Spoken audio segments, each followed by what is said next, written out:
الصلاة والسلام عليك يا سيدي يا رسول الله وعلى آلك وصحابك يا سيدي يا حبيب الله. یہ سروری ہے بلا کیا سکندری کیا ہے در نبی کا گدا ہوں مجھے کمی کیا ہے در نبی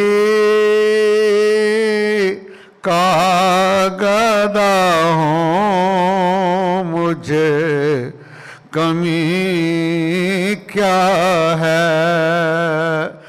فدا نہ ہو جو نبی پر وہ امتی کیا ہے جو گیت گائے نہ ان کے وہ آدمی کیا ہے در نبی کا گدا ہوں مجھے کمی کیا ہے نبی کی شان کریمی نہ ماننے والوں مجھے بس اتنا بتا دو کہ کافری کیا ہے مجھے بس اتنا بتا دو کہ کافری کیا ہے ہزاروں دیکھے ہم نے صحیح زمانے میں طلب سے دے نہ زیادہ تو وہ صحیح کیا ہے طلب سے دے نہ زیادہ تو وہ صحیح کیا ہے بڑا کرم ہے نیازی مدینے والے کا کرم نہ ہو جو نبی کا تو زندگی کیا ہے کرم نہ ہو جو نبی کا تو زندگی کیا ہے یہ سروری ہے بلا کیا سکندری کیا ہے در نبی کا گدا ہوں مجھے کمی کیا ہے اللہ سبحانہ کی حمد و ثنا کے بعد اللہ سبحانہ کے بڑے لاڈلے بڑے پیارے بڑے اکرم بڑے کریم بڑے رؤوف بڑے رحیم نبی غیب داں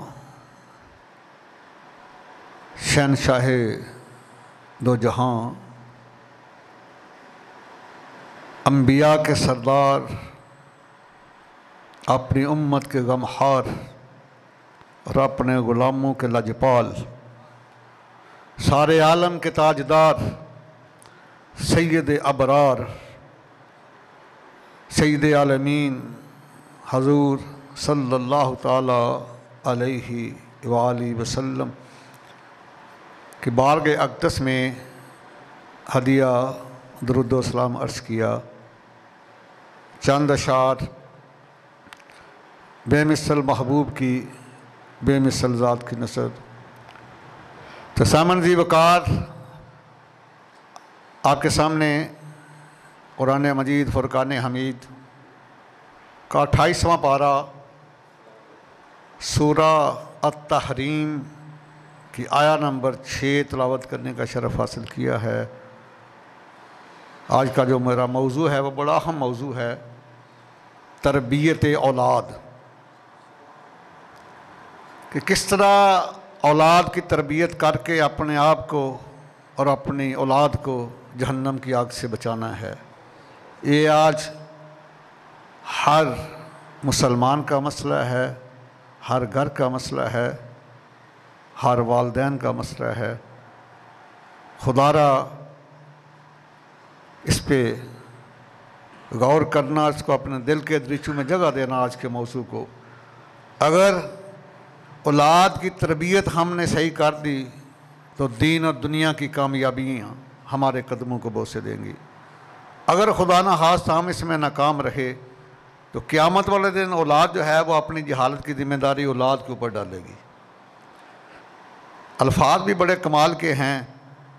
سورہ تحریم ہے، 28واں پارہ آیت نمبر 6 ہے، یا ایھا الذین آمنوا، اے ایمان والو، شمع رسالت کے پروانوں، عشق نبی کے دیوانوں، قوا انفسکم و اہلیکم نارا، اپنے آپ کو اور اپنے گھر والوں کو جہنم کی آگ سے بچا لو۔ وقودھا الناس والحجارہ، وہ جہنم جس کا ایندھن انسان اور پتھر ہوں گے۔ وہاں کوئی لکڑی کا ایندھن نہیں استعمال ہوگا، کوئلہ نہیں ہوگا، گیس نہیں ہوگی، انسان اور پتھر جو ہے اس جہنم کا ایندھن ہوں گے، اور دنیا کی آگ سے 70 گنا زیادہ وہ گرم آگ ہے۔ آج تھوڑا سا ہاتھ ہی جل جائے نا تو بندے کو چین نہیں آتا، یہ تو ایک ہی سے 70 گنا زیادہ گرم ہے تب والی ہو۔ تو اس لیے اللہ تعالیٰ نے یہ پوری کائنات کے لوگوں کو حکم نہیں دیا، شمع رسالت کے پروانوں کو دیا، عشق نبی کے دیوانوں کو دیا، صرف ایمان والوں کو حکم دیا، کیونکہ کافروں کے لیے تو عدت للکافرین، وہ جہنم بنائی کافروں کے لیے گیا ہے کہ یا ایھا الذین آمنوا، O believers, O you who believe, اے ایمان والو۔ بڑے کمال جملے، جب یہ آتا ہے تو سرکار کے غلاموں کی عظمت میں اضافہ ہوتا چلا جاتا ہے۔ 88 مرتبہ اللہ تعالیٰ نے اپنے محبوب کے غلاموں کو اسی لقب سے یاد کرے، اے ایمان والو، قوا انفسکم و اہلیکم نارا، save yourselves and your families from a fire، اپنے آپ کو، اپنے گھر والوں کو اس جہنم کی آگ سے بچا لو۔ آگے اس کا تعارف فرمایا، وقودھا الناس والحجارہ، whose fuel are men and stones، جس کا ایندھن انسان اور پتھر ہوں گے۔ اللہ اکبر کبیرہ۔ آج ہر والدین کا یہ مسئلہ ہے، ہر مومن مسلمان کا یہ مسئلہ ہے کہ اپنے آپ کو اور اپنے گھر والوں کو جہنم کی آگ سے بچائے۔ کیسے؟ کہ اپنی اولاد کی تربیت جو ہے وہ دین مصطفی کے مطابق کرے۔ آپ نے دیکھا ہوگا کہ ایسے والدین ہیں، خود بڑے پارسا ہیں، نمازی، پرہیزگار ہیں، روزے دار ہیں، صدقہ خیرات کرتے ہیں، حج اور عمرہ کی ساتھ حاصل کرتے ہیں، لیکن اپنے گھر والوں کو نہیں دیکھتے۔ اولاد جو ہے وہ رشوت کھا رہی ہے، سود کھا رہی ہے، بیٹیاں بے پردہ گھوم رہی ہیں، اولاد گناہوں کی غلاظت میں ڈوب رہی ہے، ان کو بچانے کی کوشش نہیں کرتے۔ تو جو ایسا نہیں کرتا اس کی اپنی نجات بھی مشکل ہے۔ یہ آپ کا فرض ہے، اپنی اولاد کی دینی تربیت کریں۔ تربیت آپ کریں، پھر اولاد بعمل نہیں ہوتی، پھر آپ سے نہیں پوچھا جائے گا، پھر اس کا وبال اولاد پر ہوگا۔ اگر آپ نے دینی تعلیم سے راستہ نہیں کیا، پھر قیامت والے دن اللہ تعالیٰ کی بارگاہ میں اولاد عرض کرے گی یا اللہ میرے والدین نے مجھے جہالت سے نہیں نکالا، لہذا یہ ذمہ دار ہے میری جہالت کے، میرے جہنم میں جانے کے، تو وہ لمحہ بڑا کٹھن ہوگا، وہ بڑا بھیانک ہوگا منظر، جب اولاد والدین کی شکایت اللہ تعالیٰ کی بارگاہ میں کرے گی۔ کوئی بندہ گیا نا مجھ جیسے ناچیز کے پاس، عرض کیا مجھے کوئی وصیت کر دیں۔ اس نے ایک ہی بات کہی کہ ایسے زندگی گزار کوئی بندہ تیری اللہ کی بارگاہ میں شکایت نہ کرے، اس طرح زندگی گزارو کہ تمہارے خلاف کوئی بھی بندہ تمہاری شکایت اللہ کی بارگاہ میں نہ کرے۔ یہ ایک مومن کی پہچان ہے، اور یہی روح ایمان ہے، اور اسی میں ہم سب کی بخشش کا سامان ہے۔ تو وہ کوشش ہی نہیں کرتے اپنی اولاد کو بچانے کی۔ دیکھا نا یعقوب علیہ السلام اسحاق علیہ السلام کے بیٹے ہیں، اسحاق علیہ السلام ابراہیم علیہ السلام کے بیٹے ہیں، بڑا سلسلہ یہ انبیاء کا ہے۔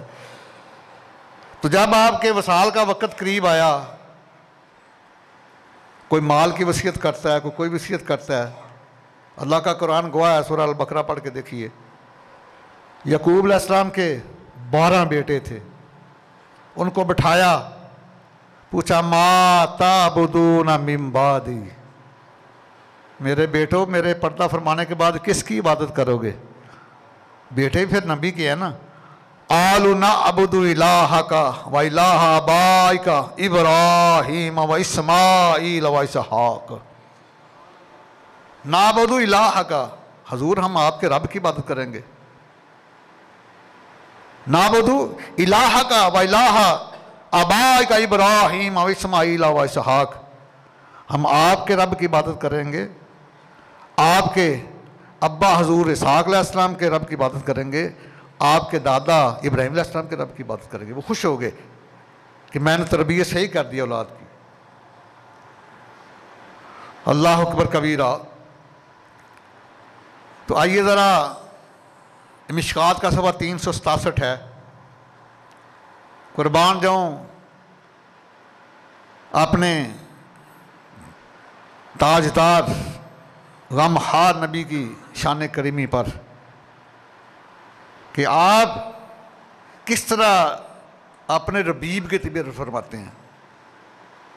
آپ کے ایک ربیب ہیں حضرت عمر بن ابو سلمہ، ربیب سمجھتے ہیں؟ سٹیپ سن، ستیلا بیٹا جو ہوتا ہے، جو بیوی کا پہلے حامد سے بیٹا، اس کو ربیب کہا جاتا ہے۔ جب آقا کریم کا نکاح ہوا نا سیدہ ام سلمہ سلام علیہ کے ساتھ، کیونکہ ان کے حامد شہید ہو گئے تھے، تو ان کا پہلے حامد سے بیٹا تھا، ان کا نام تھا عمر بن ابو سلمہ رضی اللہ تعالی عنہ۔ تو چھوٹی سی عمر ہے، وہ ساتھ ہی لے آئیں، ان کی قسمت کے سرکار کی صحبت مل گئی بیٹے کو بھی۔ تو حضرت عمر بن ابو سلمہ خود روایت فرماتے ہیں کہ میں چھوٹا سا تھا تو اللہ کے محبوب کے ساتھ ایک پیالے میں کھانا کھا رہا ہوں۔ کیا مقام ہے، کیا شان ہے، کیا عظمت ہے ان لوگوں کی۔ عرض کرتے ہیں کہ اللہ کے محبوب کے ساتھ میں ایک پیالے میں کھانا کھا رہا ہوں، بچہ تھا، کبھی میرا ہاتھ ادھر جاتا، کبھی ادھر جاتا، کبھی ادھر۔ تو فرماتا ہے کہ اللہ کے محبوب نے میرے ہاتھ کو پکڑا، فرمایا بیٹے بسم اللہ شریف پڑھ کے شروع کرتے ہیں، دائیں ہاتھ سے کھاتے ہیں اور اپنے آگے سے کھاتے ہیں، دائیں بائیں نہیں کھاتے۔ اس کے بعد اقراش بن ابی زحیب، یہ صحابی رسول ہیں، فرماتے ہیں ایک دفعہ مجھے شرف ہوا، صحابہ اس کو شرف سمجھتے تھے، آقا کریم کی بارگاہ میں گیا تو ایک طباق میں کھانا آیا تو میں محبوب کبریا کے ساتھ کھا رہا ہوں، تو کبھی میں ادھر سے لقمہ اٹھاتا، کبھی ادھر سے، تو میرے کریم آقا نے فرمایا اقراش ایسے کھانا نہیں کھاتے، یہ بات تہذیبی ہے اور بات سلیقی بھی نظر آتی ہے، اپنے سامنے سے کھاتے ہیں۔ میں نے اپنے سامنے سے کھانا شروع کر دیا، کھانا ختم ہوا، اس کے بعد کھجوروں کا ایک تھال آ گیا، کھجوریں مختلف قسم کی ہیں، کھانا ایک ہی قسم کا تھا۔ تو میں کیونکہ آقا کریم نے مجھے منع فرما دیا، دائیں بائیں سے نہیں کھاتا، کھجوریں مختلف قسم کی، نبی علیہ السلام کبھی کوئی کھجور اٹھائیں، کبھی ادھر سے کبھی ادھر سے، لیکن میں اپنے طرف سے کھا رہا تھا۔ تو ہاں پھر اللہ کے محبوب نے فرمایا کہ اقراش اگر ایک قسم کا کھانا ہو تو اپنے آگے سے کھاتے ہیں، اگر مختلف قسم کھانے ہیں تو پھر جو جو پسند ہے کھاتے ہیں۔ اب تم ہر جگہ سے کھجور اٹھا کے کھا سکتے ہو، ایسا نہ ہو تم ایک قسم کی کھجوریں کھاؤ تمہارا دل دوسری کو کرے۔ اتنے کریم آقا کہ غلام کی چھوٹی چھوٹی بات کا بھی خیال رکھتے ہیں، ایسا نہ ہو کہ تیرا دل دوسری کھجور کو چاہے۔ فرمایا اس میں تمہیں اجازت ہے، جب مختلف قسم کے پھل ہوں یا کھانے ہوں یا کھجوریں ہوں تو پھر آپ آگے دائیں بائیں سے بھی کھا سکتے ہیں۔ یعنی چھوٹی چھوٹی خواہشات جو غلاموں کی ہیں ان کو بھی سرکار محسوس فرماتے ہیں۔ اللہ اکبر، یا رسول اللہ، یا اللہ، زندہ باد، زندہ باد، یا رسول اللہ، زندہ باد۔ کیونکہ یہ سرکار کا فرمان ہے بخاری شریف میں، پہلی جلد ہے، صفحہ 59 ہے۔ میں تو کہتا ہوں اس بخاری کے حدیث کو مان لو، صفدر صاحب سارے جھگڑے ختم ہو جائیں گے۔ حدیث بھی اتھینٹک ہے، حدیث بھی بخاری کی ہے، سند بھی ٹھیک ہے، اور یہ وہ حدیث مقدسہ ہے کہ میرے اور آپ کے کریم آقا نے پہلے اللہ کی قسم کھائی ہے پھر حدیث روایت فرمائی ہے۔ نبی گرداں کو پتہ تھا نا کہ لوگ اعتراض کریں گے میرے علم غیب پر۔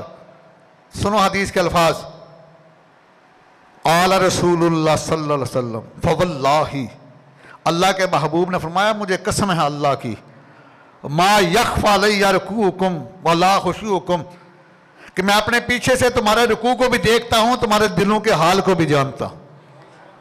صحابی کے حال کو جانے تب فرمایا نا کہ تمہارا جی دوسری کھجور کو چاہ رہا ہے وہ بھی کھا سکتے ہیں آپ۔ ایک قسم کا کھانا ہو پھر صرف آپ نے آگے سے کھانا ہے، اگر مختلف قسم کا ہے پھر آپ چاروں طرف سے کھا سکتے ہیں برتن۔ تو آئیے ذرا حدیث ہے جامع رسول کے حدیث نمبر 3243، سیدنا عبداللہ ابن عمر رضی اللہ تعالیٰ عنہما راوی اس حدیث کے، کہ میرے کریم آقا نے فرمایا کہ جب بچہ 7 سال کا ہو جائے نا اسے نماز کا حکم دو۔ نماز پڑھنے کا، ابھی نماز فرض نہیں ہوئی لیکن نماز پڑھنے کا حکم دو، تاکہ کوئی اس کو عادت پڑ جائے۔ آج کیا کہتے ہیں، آج اولاد کو بگاڑنے میں والدین کا بڑا کردار ہے۔ کہیں نا بچے کو نہیں، ماں کہتی ہے ابھی بچہ ہے آپ یہ پڑھ لے گا، جب جوان ہو کہیں اس کو نماز کے اٹھاؤ، نہیں منڈا شنڈا پھر پڑھ لے گا۔ تو جب ضعیف العمر جاتا ہے وہ بزرگ ہے وہ، تو کب اس نے نماز پڑھنی ہے؟ قبر میں جا کے پڑھنی ہے۔ وہ مائیں تھیں گھر کی چار دیواری کی رونق، اور آج کل کی مائیں ہیں بازاروں کی رونق۔ یہ بچے کے ہاتھ میں موبائل پکڑا دیتی ہیں تاکہ مجھ سے جان چھوٹی رہے، جو بچہ مرضی دیکھتا رہے۔ ماں کی گود بچے کا ولین مدرسہ ہے، چاہے تو اس کو محمد بن قاسم بنا دے، چاہے تو محمد خان ڈاکو بنا دے۔ سیدنا عبداللہ بن عمر رضی اللہ تعالیٰ عنہما روایت فرماتے ہیں کہ کریم آقا نے حکم دیا کہ جب بچہ 7 سال کا ہو جائے، بچہ یا بچی، اس کو نماز پڑھنے کا حکم دو۔ اگر 10 سال کا ہو جائے نماز نہ پڑھے تو اس کو مار کے نماز پڑھاؤ، یہ حکم ہے شریعت کا۔ اگر 10 سال کا بچہ نماز نہیں پڑھتا ہونا اسے مار کے نماز پڑھاؤ، اور پھر جب 10 سال کا بچہ ہو جائے ان کے بستر علیحدہ کر دو۔ پھر یہ دونوں بھائی یا دونوں بہنیں یا دونوں بہن بھی اکٹھے نہیں سو سکتے۔ یہ بات ذہن میں رکھو، جو آقا کریم نے ہمیں بتلایا ہے نا اس میں ہماری فلاح ہے۔ یہ دیکھیں نا آپ، محکمہ ہائی وے نے کچھ پابندیاں لگائی ہیں، یہاں سے 30 کلومیٹر سپیڈ ہے، یہاں سے 60 ہے، یہاں سے 90 ہے، یہاں سے کرو ہے، یہاں سٹاپ ڈیڈ ہے۔ اگر ان پابندیوں کے اوپر ڈرائیور عمل کرتا ہے تو وہ بحفاظت منزل مقصود پہ پہنچ جاتا ہے۔ اگر ان کو وائلیٹ کرتا ہے، دنیاوی پابندیوں کو کسی کھڈے میں گر کے تباہ و برباد ہو جاتا ہے۔ تو دین کا معاملہ تو بہت اعلیٰ اور عرفہ ہے۔ جو پابندیاں سرکار نے لگائی ہیں ان کے مطابق بندہ زندگی گزارتا ہے تو وہ کامیابی و کامرانی کی منازل طے کر جاتا ہے۔ اگر وائلیٹ کرتا ہے پھر شیطان کا ساتھی بن کے جہنم میں گرتا ہے۔ اور یہی عبداللہ بن عمر روایت فرماتے ہیں کہ آقا علیہ السلام نے ارشاد فرمایا، قال رسول اللہ صلی اللہ تعالی وسلم، یہ صحیح مسلم کی حدیث ہے، کلہم رائن و کلہم مسئول عن رعیتی، کلکم رائن، تم تمام نگہبان ہو اور تمہاری رعیت کے بارے میں قیامت والے دن تم سے پوچھا جائے گا۔ باپ اپنے گھر کا ذمہ دار ہے، خاوند اپنی بیوی بچوں کا ذمہ دار ہے، اور اے سی جو اپنی تحصیل کا ذمہ دار ہے، ان سے پوچھا جانا، ان کے گریبان پکڑے جانے ہیں۔ ڈی سی اپنے ضلع کا ذمہ دار ہے، سی ایم اپنے صوبے کا ذمہ دار ہے، پی ایم اپنے ملک کا ذمہ دار ہے۔ جو ریاست مدینہ کا کنسیپٹ ہے نا، اس میں ایسے دین سے بیگانہ لوگ تھوڑی تھے جن کو سورہ اخلاص بھی پڑھنی نہیں آتی، جن کو درود پاک بھی پڑھنا نہیں آتا۔ جو گورنر ہوتا تھا وہ خطیب بھی ہوتا تھا، وہ امام بھی ہوتا تھا، وہ نماز جنازہ بھی پڑھاتا تھا، وہ عیدین بھی پڑھاتا تھا۔ اس لیے 25 لاکھ مربع میل کے اوپر سلطنت پھیلی، 274 کلومیٹر روزانہ پھیلتی تھی سلطنت ریاست مدینہ۔ اور آج جن کو دین کی دال کا نہیں پتا وہ ہمارے اوپر مسلط ہو چکے ہیں۔ بارشیں کیوں نہیں ہو رہی؟ کبھی غور کیا کرو میری ان باتوں پہ۔ کریم آقا کا فرمان ہے الناس علی دین ملوکہم، جو عوام ہے جو رہے اپنے حکمرانوں کے راستے پہ ہوتی ہیں۔ وہ کب وقت آئے گا کہ جب ہمارا جو ایم این اے ہے وہ حافظ قرآن بھی ہوگا؟ وہ کب وقت آئے گا جب ہمارا وزیر جو ہے وہ عالم دین بھی ہوگا؟ اب اگلے الیکشن میں آپ نے دیکھنا ہے، ووٹ دینا ہے تو سرکار کے غلاموں کو دینا ہے، شمع رسالت کے پروانوں کو دینا ہے، تاکہ قیامت والے دن جب سرکار پوچھے تو کہنا حضور ہم نے آپ کے دین کو ووٹ دیا ہے، ان ظالم حکمرانوں سے بچ جاؤ، ابھی وقت ہے۔ فرمایا کہ ریت کے بارے میں پوچھا جائے گا، تم سے سوال کیا جائے گا، اور اگر تم نے اپنی ذمہ داری پوری نہیں کی تو تم بھی سزا کے مستحق ہوگے ساتھ۔ تو جو تربیت اولاد کے لیے آپ کو بتا دوں کہ 6 بڑے اہم حق ہیں اولاد کے والدین پر۔ سب سے پہلا حق ہے اولاد کی پیدائش پہ خوشی کرنا، یہ والدین کا فرض ہے، اولاد کا حق ہے۔ لیکن آج ہوتا کہ آپ بیٹا ہو تو مٹھائیاں تقسیم کر دی جاتی ہیں، بیٹی ہو تو چہرے لٹک جاتے ہیں۔ یہ کفار کا طریقہ تھا، ان کے بیٹی ہوتی تھی تو وہ ان کے چہرے جو ہے وہ سیاہ ہو جاتے تھے، غم میں ڈوب جاتے تھے، بیٹا ہوتا تو خوشی کرتے تھے۔ یاد رکھنا بیٹا اللہ تعالیٰ کی نعمت ہے، لیکن بیٹی اللہ تعالیٰ کی رحمت ہے۔ رحمت کا مقام نعمت سے زیادہ ہے، اور جب بیٹی آتی ہے تو 2 رحمتیں لے کر آتی ہے، وہ اپنے والدین کے لیے بھی رحمت ہے، سسرال والوں کے لیے بھی رحمت ہے۔ جیسے بیٹے کی پیدائش پہ خوشی کرتے ہو ایسے بیٹی کی پیدائش پہ بھی خوشی کرو، یہ پہلا حق ہے اولاد کا والدین پر۔ اور دوسرا جو حق اولاد کا ہے والدین پر، کہ جب بچے کو دائیا نالا دلا لے، صاف کر لے، تو اس کے دائیں کان میں اذان کہنی ہے، بائیں میں تکبیر کہنی ہے۔ اور یہ اشارہ ہے، کبھی اللہ کے قرآن کا مطالعہ کیجئے، سورہ ملک پڑھ کے دیکھیے، الذی خلق الموت والحیات، اللہ نے موت کو پہلے پیدا کیا، زندگی کو بعد میں پیدا کیا۔ اسلام میں رات پہلے آتی ہے، دن بعد میں آتا ہے۔ اس لیے جب بچہ پیدا ہوتا ہے اس کی پیدائش پہ خوشی کرو، یہ پہلا اس کا حق ہے۔ دوسرا حق ہے کہ جب اس کو نہلا لیا جائے تو دائیں کان میں اذان پڑھو، بائیں میں تکبیر پڑھو۔ آج ہوتا کیا ہے، ساری عمر عالم کا گلہ کرتے رہتے ہیں، جب کان میں اذان کی باری آتی ہے بلاؤ مولوی صاحب کو۔ خود اتنا بھی نہیں سیکھا کہ اپنے بیٹے کے کان میں اذان ہی پڑھ لیں، تکبیر ہی پڑھ لیں۔ دائیں کان میں اذان، بائیں میں تکبیر پڑھنا یہ سنت ہے۔ امام حسن علیہ السلام کے کان میں سرکار نے خود دائیں کان میں اذان پڑھی ہے، بائیں میں تکبیر پڑھی ہے۔ اس سے بڑھ کر اور کیا ثبوت ہو سکتا ہے؟ اور یہ ایک پیغام ہے کہ جب اذان ہو جائے، تکبیر ہو جائے، تو اس کے بعد جماعت کھڑی ہو جاتی ہے۔ یہ بچے کو پیغام دیا جاتا ہے پیدا ہوتے ہی، دائیں کان میں اذان، بائیں میں تکبیر۔ میں اب تیری نماز جنازہ کسی وقت بھی ہو سکتا ہے، اس لیے تیاری کر لے آخرت کی۔ اس لیے نماز جنازہ میں نہ اذان ہوتی ہے نہ تکبیر ہوتی ہے، یہ بچے کے کان میں کہہ دی جاتی ہے۔ یہ جو اذان اور اقامت ہے یہ نماز جنازہ کی ہوتی ہے اصل میں۔ اور اس طرح دنیا میں آؤ، جب بچہ پیدا ہوتا ہے تو وہ روتا ہے، دنیا ہنستی ہے۔ اور اس طرح زندگی گزار کے دنیا میں جب تو جائے تو تیرے چہرے پہ مسکراہٹ ہو، دنیا رو رہی ہو.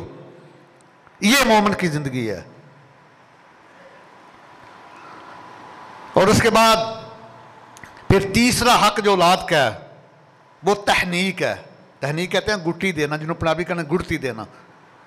کسی کھجور کو نرم کر کے یا چھوارے کو نرم کر کے اس کے تعلق سے لگانا یا شہ چٹانا، لیکن خدا را اللہ کسی نیک بندے سے گٹی دلانا، کیونکہ اس کے بڑے اثرات ہوتے ہیں. جب آئے نا آقا کریم ہجرت کر کے مدینہ المنورہ، تو پورا سال کسی مہاجر صحابی کی اولاد پیدا نہیں ہوئی. تو یہودی نے کہا ہم نے جادو کر دیا معاذ اللہ. تو سب سے پہلا جو بچہ پیدا ہوا مدینہ میں وہ سیدنا عبداللہ ابن زبیر رضی اللہ تعالیٰ عنہما ہیں. سیدنا صدیق اکبر کے نواسے ہیں، سیدنا اسماء بنت صدیق کے لخت جگر ہیں، سیدنا زبیر بن عوام کے شہزادے ہیں. سیدنا جلدی ان کو لے جایا گیا سرکار کی بارگاہ میں. میرے آقا کریم نے خود گٹی دی ہے زبیر بن عوام کو. تو پتہ گٹی جب بھی دلانی ہے کسی اللہ والے سے دلاؤ،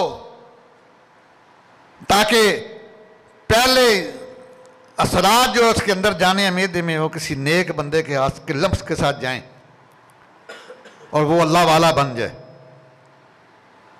تیسرا چوتھا اس کے بعد حق ہے اولاد کا، والدین کا چوتھا فرض ہے. میں نے کہا کہ 6 والدین کے فرض ہیں، اولاد کے حق ہیں. تربیت اولاد کے اوپر گفتگو کر رہا ہوں. چوتھا جو حق ہے اولاد کا وہ یہ ہے کہ ان کا اچھا نام رکھا جائے.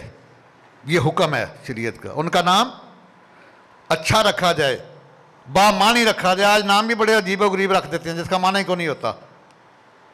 کوئی ہرا رکھ دیتا ہے، ہیرا بلی کو کہتے ہیں. کوئی اتنے عجیب و غریب نام کہ جن کے عاصی گناہگار کو کہتے ہیں. وہ معنی کہ جو منفی کی طرف لے کے جائیں، ایسے نام رکھنے سرکار نے منع فرمایا. بلکہ میں قربان جاؤں، آقا کریم کا درہ رحمت جوش پر ہے. 7ویں جلد روح البیان کی صفحہ 187 ہے. صحابہ کا جمع غفیر ہے. تو میرے اور آپ کے کریم آقا علیہ الصلوۃ والسلام نے ارشاد فرمایا، اے صحابہ، جس نے میرے نام سے محبت کی وجہ سے، یہ علم نبوت 2 شرطیں لگائی ہیں. جس نے میرے نام سے محبت کی وجہ سے اور جس نے میرے نام سے برکت حاصل کرنے کے لیے اپنے بیٹے کے نام کے ساتھ محمد رکھا، میں محبوب کبریاء کا اعلان کرتا ہوں، کانا ہوا و مولودہ فی الجنہ، وہ خوش نصیب باپ اور وہ خوش نصیب بیٹا دونوں جنت میں جائیں گے. یہ دیکھو کتنی آسان بخشش کا طریقہ ہے. لیکن سرکار نے 2 شرطیں لگائی ہیں. پتہ ہوتا نبی کے ذریعے کو پتہ ہے کہ ایسے بدبخت بھی آئیں گے جو یہ فتوے دیں گے کہ اللہ کے علاوہ کسی سے نفع حاصل کرنا شرک ہے. نبی کی ذات نفع دیتی ہے. نبی کے جسم کے ساتھ لگنے والا لباس نفع دیتا ہے. یوسف علیہ السلام کے کرتے کا واقعہ میں نے بڑی دفعہ بیان کیا ہے. تو سرکار نے فرمایا کہ آؤ سنو پھر تمہارے لیے بخشش کا بڑا آسان طریقہ، کہ جس نے میرے نام کے ساتھ محبت کی وجہ سے میرے نام سے برکت حاصل کرنے کے لیے اپنے بیٹے کے نام کے ساتھ محمد رکھا، مایا کانا ہوا و مولودہ فی الجنہ، وہ نام رکھنے والا خوش نصیب باپ اور نام رکھوانے والا خوش نصیب بیٹا دونوں جنت میں جائیں گے. روح البیان ہے، 7ویں جلد ہے، صفحہ 187 ہے. تو میں تو اس کا یہ ترجمہ کرتا ہوں کہ نبی کی شان کریمی نہ ماننے والو، نبی کی شان کریمی نہ ماننے والو، مجھے بس نہ بتا دو کہ کافری کیا ہے، مجھے بس نہ بتا دو کہ کافری کیا ہے، فدا نہ ہو جو نبی پر وہ امتی کیا ہے، جو گیت گا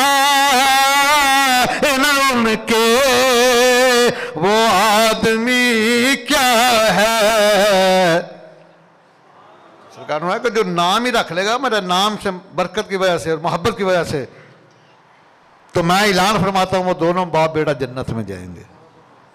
یہ چوتھا حق ہے اولاد کا، اچھا نام رکھنا۔ اللہ اکبر کبیرہ۔ بلکہ میں تو اکثر جو ہمارے ہیں نا طریقے، جو سرکاروں کا اسوہ حسنہ ہے، جو کام ہمیں کرنا چاہیے تھا، وہ یورپ اور امریکہ والے کر رہے ہیں۔ اسی حدیث کو انہوں نے اپنے انداز میں لیبوریٹ کیا ہے۔ وہ لکھتے ہیں کہ face is index of mind, name is index of personality. یہ غیر مسلم اس حدیث کا ترجمہ کر رہے ہیں، فرماتے ہیں کہ face is index of mind, جو انسان کا چہرہ ہے نا وہ اس کے دماغ کا ترجمان ہوتا ہے۔ نیم از انڈیکس آف پرسنالٹی، جو اس کا نام ہے نا اس کی شخصیت کا ترجمان ہوتا ہے۔ Love is sign of kind, محبت جو ہے وہ مہربانی کی علامت ہوتی ہے۔ Pleasure is sign of prosperity, اور خوشی خوشحالی کی ضامن ہوتی ہے۔ یہ ہمارے آقا کریم کے بتائے ہوئے انمول موتی ہیں جن کے اوپر وہ عمل کر رہے ہیں، اور جو کام ہم نے کرنا تھا ہم چوری کھانے والے مجنون بن کے بیٹھے ہوئے ہیں۔ پانچواں جو حق ہے اولاد کا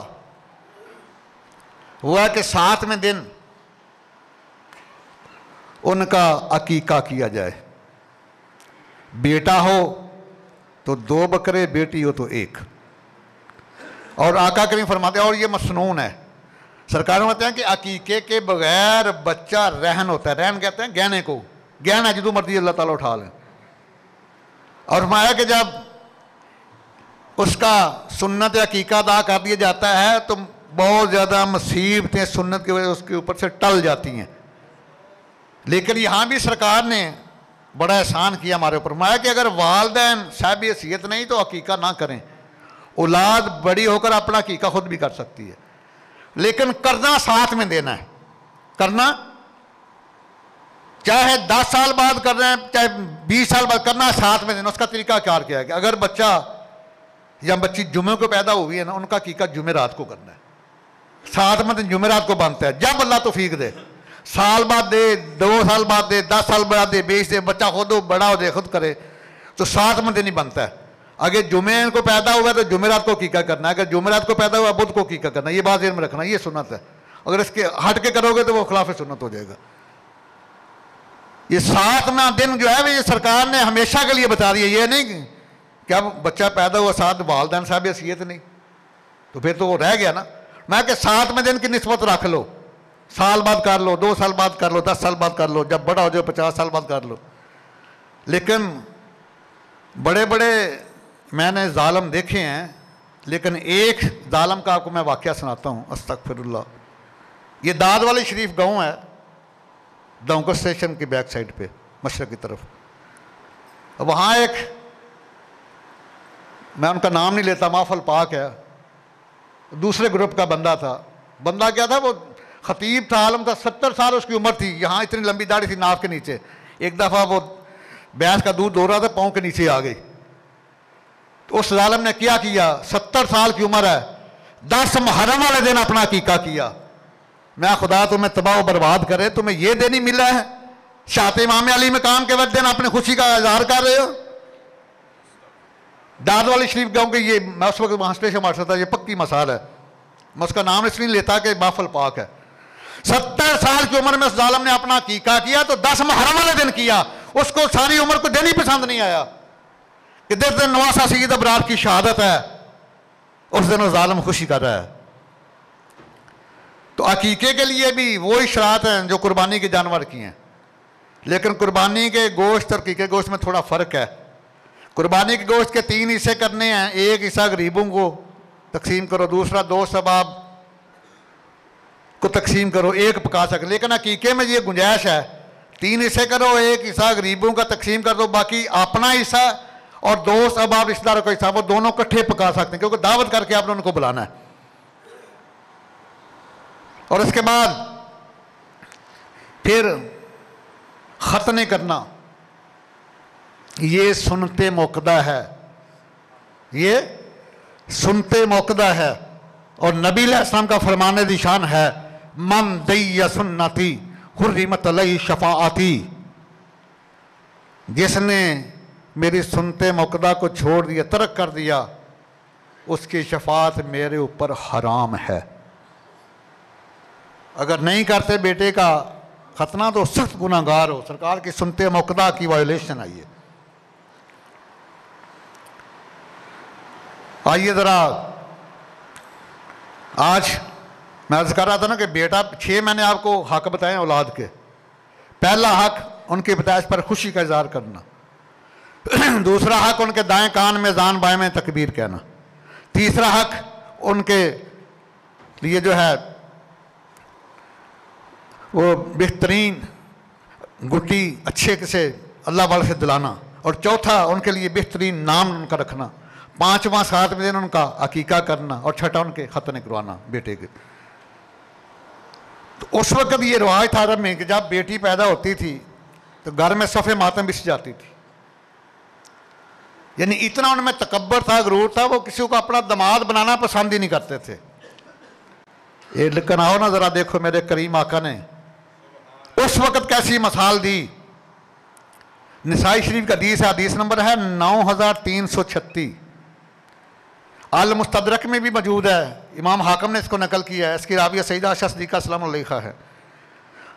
ہماری امی جان روایت فرماتی ہیں قالت وکانت اذا دخلت علی النبی صلی اللہ علیہ وسلم، جب خاتون جنت سلام علیہا میرے آقا کریم کی بارگاہ میں حاضر ہوتی، قالت وکانت اذا دخلت علی النبی صلی اللہ علیہ وسلم، میرے آقا کریم اپنی بیٹی کی عزت کے لیے 3 کام کرتے ہیں۔ قام الیہا، اٹھ کے کھڑے ہو جاتے، اٹھ کے کھڑے ہو جاتے، فقبلہا، بیٹی کی پیشانی کو چومتے، فاجلس فی مجلسی، اور یہ جگہ سے آپ اٹھتے ہیں نا اپنی بیٹی کو اس جگہ پہ بٹھاتے۔ اللہ اکبر، یا رسول اللہ، یا اللہ، زندہ باد۔ 2 ہی خواتین ہیں پوری کائنات میں جن کے لیے میرے اور آپ کے کریمہ کو اٹھ کے کھڑے ہو جاتے تھے۔ پہلی سیدہ حلیمہ سعدیہ رضی اللہ تعالیٰ عنہا، اور دوسری سیدہ فاطمہ زہرا سلام علیہا، اور ایک مرد بھی ہیں کائنات میں جن کے لیے میرے آقا کریم اٹھ کے کھڑے ہوتے تھے، وہ سرکار کے میلاد پڑھنے والے، سرکار کے درباری نعت خواں حضرت حسان بن ثابت رضی اللہ تعالیٰ عنہ۔ یہ 3 حصے ہیں کائنات میں جن کے لیے میرے آپ کے کریمہ کو اٹھ کے کھڑے ہو جاتے، اپنے میلاد پڑھنے والے نعت خواں کے لیے، اپنے رضائی والدہ کے لیے، اور اپنے سب سے چھوٹی اور لاڈلی بیٹی کے لیے۔ حضور صلی اللہ علیہ وسلم نے ایک دن دعا کی، مولا دیا قلبی کو دولت ایمان عطا فرما دے۔ دیا قلبی 60 سال کی عمر میں انہوں نے کلمہ پڑھا، پکی عمر تھی، اور آپ فرماتے ہیں کہ اس وقت یہ اتنے بڑے سردار تھے، 700 افراد ان کے زیر نگرانی تھے، ان کے زیر نگرانی تھے، اتنے بڑے سردار تھے۔ ادھر سرکار نے دعا کی تو اجابت تو پہلے انتظار میں رہتی ہے، بھر کے گلے سے لگا لیا۔ ادھر دعا کی تو ادھر اللہ تعالیٰ نے دیا قلبی کو حکم دیا، چلو میرے محبوب کی بارگاہ میں۔ وہ وہاں سے چلے، سرکار مثنوی شریف میں تشریف فرما ہیں، دیا قلبی آئے، سرکار نے اپنی رحمت والی چادر بچھا دی۔ عرب میں اصول تھا جب کوئی معزز مہمان آتا تھا اس کے استقبال کی چادر بچھاتے تھے کہ اس چادر کے اوپر چل کر وہ بارگاہ میں آئے۔ جب سرکار نے اپنی چادر بچھائی، دیا قلبی آئے، چادر دیکھی، آنسو سے آنسو چھلک پڑے۔ چادر متخر، چادر پاک اوپر قدم نہیں رکھا، اس کو اٹھایا، سینے سے لگایا، آنکھوں سے لگایا، بوسہ دیا، گرے سرکار کے قدم میں، عرض کیا حضور ساری عمر میں آپ کی مخالفت کرتا رہا اور آپ اتنے کریم ہیں، مجھ جیسے گناہ گار کے لیے اپنی رحمت والی چادر بچھا دی ہے، جلدی کریں مجھے کلمہ پڑھائیں، اپنی غلامی میں لائیں۔ کلمہ پڑھایا تو اس کی چیخیں نکل گئی، عرض کیا حضور 700 افراد کا میں سردار ہوں، میری ساری دولت لے لیں، مجھے اللہ سے معافی لے دیں۔ اس کے بعد پھر رو رہا ہے بڑی زور درد و زاری کے ساتھ، آہوزاری کر رہا ہے۔ پھر عرض کیا حضور بے شک میری گردن کاٹ دے، مجھے اللہ سے میرے گناہوں کی معافی، میں بہت گناہ گار ہوں۔ میرے کریم آقا نے پوچھا، پتہ تو ہے سرکار کو لیکن بات آگے پہنچانی تھی، فرمایا کون سے گناہ کر کے آیا؟ عرض کیا حضور ہمان بڑی بری رسم تھی، ہم کسی کو اپنا داماد بنانا پسند نہیں کرتے تھے، چونکہ میں 700 افراد کا سردار تھا تو میں اب تک تقریباً 70 بچیاں اپنے ہاتھوں سے زندہ دفن کر چکا ہوں، تو مجھے معافی لے دے اللہ تعالیٰ سے۔ کریم محبوب کی چشمان نبوت میں آنسو کی لڑیاں بہہ نکلی، اور میرے کریم محبوب کا فرمان ہے جس کی سیدنا ابو سعید خدری راوی ہیں جامعہ ترمذی میں کہ جس کی 3 بہنیں یا 3 بیٹیاں ہوں ان کے ساتھ وہ اچھا معاملہ کرے، اچھا سلوک کرے، ان کے ساتھ کو بوجھ نہ تصور کرے، تو اللہ تعالیٰ قیامت والے دن ان بہنوں اور بیٹیوں کو اس کے لیے جنت میں جانے کا سبب پیدا فرما دیں گے۔ آگے اس حدیث میں آتا ہے اگر 2 تب بھی یہی ہے۔ سیدنا ابو ہریرہ عرض کرتے ہیں حضور اگر ایک ہو ہمارا ایک بیٹی ہو تب بھی اس کے اوپر بھی یہی قانون لاگو ہوتا ہے۔ تو ادھر اتنا بڑا گناہگار 70 بچیوں کو زندہ دفن کرنے والا سرکار کی دیا رحمت جوش میں آئی، پچھلے سارے گناہ بھی معاف ہو گئے، اور اللہ تعالیٰ نے حکم دیا جبریل جب تو نے جانا ہے میرے آقا کے غلام دیا قلبی کی شکل میں جانا ہے۔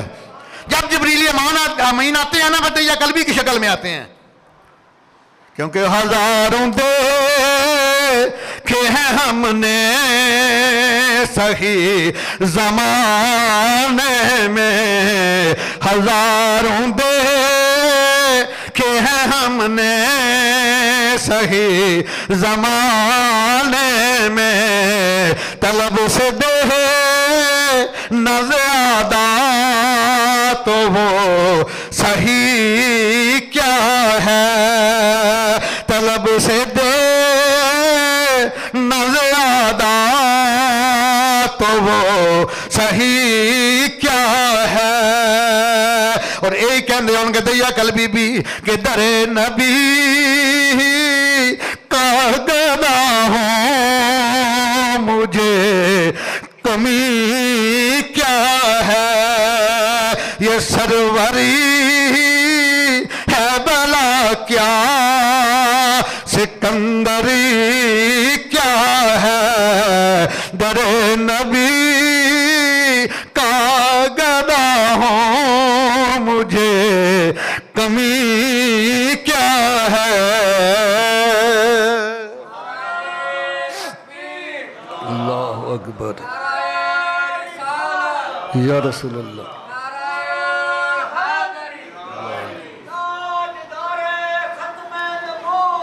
زندہ آباد زندہ آباد زندہ آباد یا رسول اللہ اکبر کبیرہ۔ سیدہ عائشہ صدیقہ سلام علیہا روایت فرماتی ہیں کہ میرے دروازے پہ دستک ہوئی، باہر نکلی تو ایک پریشان حال خاتون ہے، 2 چھوٹی چھوٹی بیٹیاں اس کے ساتھ، تو مجھ سے سوال کیا، تو امی جان فرماتی اس وقت میرے گھر میں ایک ہی کھجور تھی، ایک ہی کھجور تھی، تو وہ میں نے اس عورت کو دی، اس نے کھجور کے 2 حصے کیے، دونوں بیٹیوں کو دے دی، خود نہیں کھائی، حالانکہ خود اس کے چہرے سے نکاحت ٹپک رہی ہے۔ امی جان فرماتے ہیں جب آقا کریم آئے نا تشریف لائے شام کو، تو میں نے عرض کیا حضور آج یہ معاملہ ہوا ہے، تو میرے کریم آقا نے فرمایا کہ جو اس طرح بچیوں کی پیدائش میں مبتلا ہو گیا اور اچھے طریقے سے ان سے پرورش کی، تو یہ بچیاں اس کے لیے جہنم سے بچنے کے لیے آڑ بن جائیں گی۔ اللہ اکبر کبیرہ۔ اس لیے میں اکثر کہتا ہوں کہ جو بیٹا وہ تو نعمت ہے، بیٹی رحمت ہے، اور رحمت کا مقام نعمت سے زیادہ ہوتا ہے، اور بیٹی 2 رحمتیں 2 کے لیے 2 رحمتیں لے کر آتی ہے، اپنے والدین کے لیے بھی رحمت ہوتی ہے، سسرال والوں کے لیے بھی رحمت ہوتی ہے۔ ایک بندے نے بڑا عجیب سا سوال پوچھا کہ اگر بیٹی کی شادی کر دی جائے تو سفر بھی 100 کلومیٹر سے زیادہ ہو، جب سسرال سے میکے آئے تو نماز پوری پڑے گی قصر پڑے گی؟ یہ دین سے دوری کا سبب ہے۔ تمہیں یہ نہیں پتا کہ بیٹی کا حصہ ہے تمہاری جائیداد میں، تمہارے گھر کی وارث ہے وہ چاہے وہ 500 کلومیٹر سے بھی آئی، جب بیٹی اپنے گھر میں آئے گی پوری نماز ادا کرے، وہ مانا کیسے گھر کی؟ یہ تو ہندوانہ رسم ہے نا، یہ جہیز جو دینا، ہندو کیوں دیتے تھے اتنا جہیز کہ ہندو ماتے میں وراثت میں بیٹی کا حصہ نہیں ہے. وہ ایک دفعہ ہی وہ دکھاوا کر دیتے دھوم دھماکہ جیسے آج ہم کرتے ہیں. اور جہیز دینے سے بھی بیٹی کا وراثت کا حق ختم نہیں ہوتا. اور یہ بھی بات ذہن میں رکھیں کہ اپنی زندگی میں والدین کی زندگی میں اولاد مطالبہ نہیں کر سکتی کہ ہم جائیداد ہم میں تقسیم کر دے. یہ والد کی مرضی ہے, تقسیم کرے یا نہ کرے یا ساری فروخت کر دے. اگر زندگی میں جائیداد تقسیم کرے گا تو قانون بدل جائے گا. یہ بات ذہن میں رکھیں. اگر والد پردہ فرما جائے وراثت تقسیم ہو تو بیٹے کو 2 حصے, بیٹی کو 1 ملتا ہے. اگر والد زندگی میں وراثت تقسیم کرے تو بیٹی کو بھی 1 حصہ ملے گا, بیٹے کو بھی 1 ہی ملے گا. پھر یہاں قانون تبدیل ہو جائے گا. یہ بات ذہن میں رکھ لینا.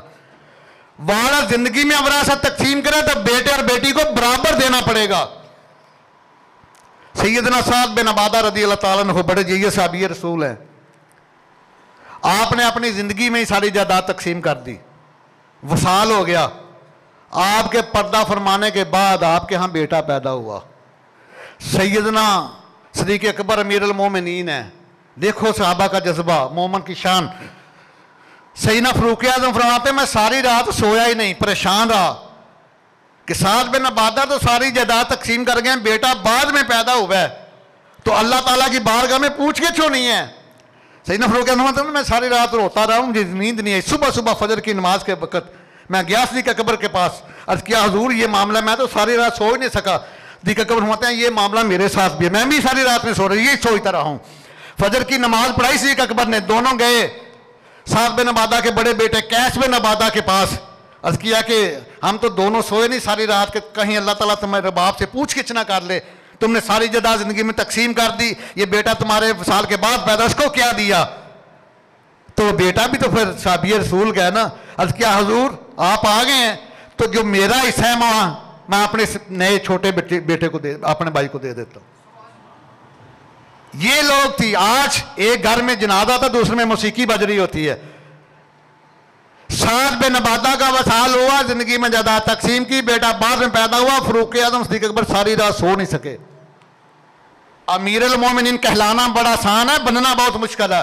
سیدنا فاروق اعظم فرمایا کرتے اشرم مبشرہ, اگر دریا فرات کے کنارے ایک کتا بھی بھوکا مر گیا فاروق اعظم تو اس سے پوچھا جائے گا قیامت والے دن. تو ظالموں جو دنیا خودکشی کر رہی ہے, تمہارے گربان کو تم سے پکڑا نہیں جائے گا قیامت والے دن. تم تو پٹرول بھی فری استعمال کرتے تھے, گیس فری استعمال کرتے تھے, بجلی فری استعمال کرتے تھے. ظالموں تمہارے عہد حکومت میں جو دنیا نے خودکشی کی اس کے ذمہ دار تم ہو. کلکم رائن وکلکم مسئول عن رعیتہ, یہ صحیح مسلم کے حدیث ہے. عبداللہ ابن عمر راوی ہیں کہ ہر کوئی نگہبان اس کے رعیت کے بارے میں اس سے پوچھا جائے گا, سوال کیا جائے گا. ہاں بھائی یہ تمہارے متحد تھے, تم نے کیا سلوک کیا, تم نے کیوں ان کے حق ادا نہیں کیے. حضور حاجہ قطب الدین بختیار کاکی رحمت اللہ تعالی علیہ, قطب الدین تو نام ہے نا, کاکی کیوں کہتے ہیں؟ کاکی تو ہندی کا لفظ ہے, کاکی روٹی کو کہتے ہیں ہندی میں, یہ کیسے آ گیا؟ آپ کی عمر 4 سال 4 مہینے 4 دن تھی, اور یہ تمام مغل بادشاہوں کے پیر ہیں, اور خواجہ معین الدین چشتی اجمیری کے مرید بھی ہیں, خلیفہ بھی ہیں.